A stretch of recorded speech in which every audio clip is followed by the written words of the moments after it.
गांव के उस छोटे से कच्चे घर में सुबह हमेशा जल्दी हो जाती थी। सूरज निकलने से पहले ही रामू उठ जाया करता था। उसके उठने की वजह अलार्म नहीं थी, बल्कि जिम्मेदारी थी।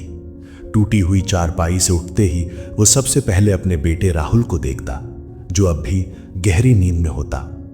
राहुल के चेहरे को देखकर रामू हर रोज एक ही बात मन में दोहराता, मेरी जिंदगी जैसी भी रही हो, पर मेरे बेटे की जिंदगी ऐसी नहीं होनी चाहिए। रामू बहुत गरीब था, इतना गरीब कि गरीबी उसके कपड़ों में नहीं, उसकी हथेलियों की लकीरों में दिखती थी। वो मजदूरी करता था, कभी ईंट उठाता, कभी खेतों में काम करता, कभी किसी दुकान पर बोरी ढोता। दिन भर की मेहनत के बाद जो थोड़े से पैसे मिलते, उसी में घर चलता था। लेकिन रामू ने एक चीज कभी गरीब नहीं होने दी, अपने बेटे की पढ़ाई। राहुल शहर के स्कूल में पढ़ता था। उसकी किताबें नई होती, मगर रामू की चप्पल सालों से वही रहती।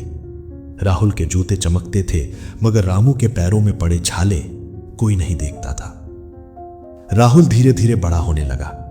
जैसे जैसे उसकी उम्र बढ़ी, वैसे वैसे उसके सपने भी बड़े होने लगे। अब उसे अपने पिता की मेहनत नहीं, सिर्फ उनकी गरीबी दिखने लगी थी।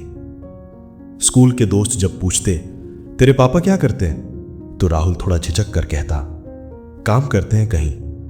वो नहीं बताना चाहता था कि उसका बाप मजदूर है।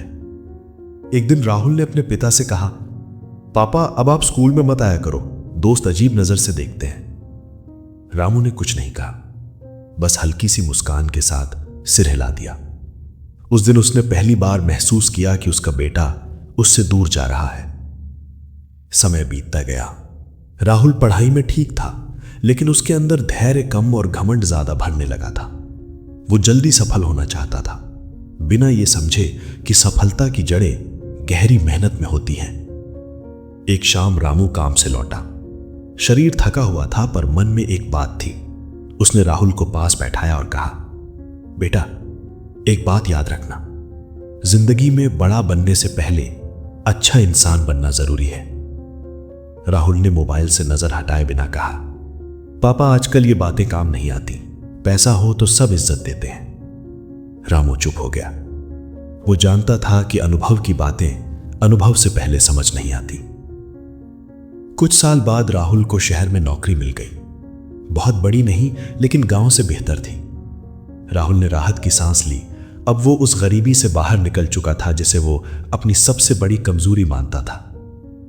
नौकरी मिलते ही राहुल बदल गया। अब वो महीने में एक बार ही घर आता।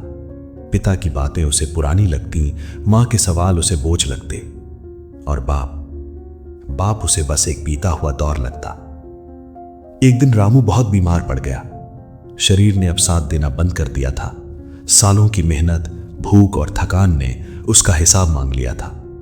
मां ने राहुल को फोन किया, बेटा जल्दी आ जा, तेरे पापा बहुत बीमार हैं। राहुल ने कहा, अभी काम बहुत है मां, अगले हफ्ते आऊंगा। अगला हफ्ता कभी नहीं आया। जब राहुल गांव पहुंचा, तब घर के बाहर भीड़ थी, अंदर चुप्पी थी। रामू अब इस दुनिया में नहीं था। राहुल पहली बार अपने पिता को ऐसे देख रहा था, शांत, निशब्द, स्थिर। वो कुछ कहना चाहता था, पर अब सुनने वाला कोई नहीं था। अंतिम संस्कार के बाद मां ने राहुल को एक पुरानी डायरी दी।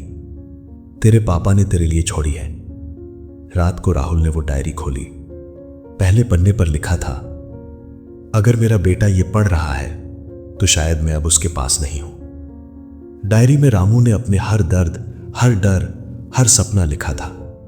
उसने लिखा था कि कैसे वो रोज अपने बेटे के लिए खुद को थोड़ा थोड़ा तोड़ता रहा, कैसे उसने कभी नई चप्पल नहीं खरीदी ताकि राहुल की फीस समय पर भर सके, कैसे उसे अपने बेटे पर गर्व था, भले ही उसका बेटा उससे शर्मिंदा क्यों ना हो। आखिरी पन्ने पर लिखा था, बेटा याद रखना, पैसा जिंदगी बना सकता है, पर इंसान नहीं। इंसान वही बनता है जो अपने संस्कार नहीं छोड़ता। राहुल की आंखों से आंसू गिरने लगे। आज वो सब समझ आ रहा था, लेकिन बहुत देर हो चुकी थी। उस दिन राहुल ने सीखा कि कुछ सबक किताबों में नहीं मिलते, कुछ सबक जिंदगी सिखाती है, और कुछ तब समझ आते हैं जब उन्हें सिखाने वाला चला जाता है।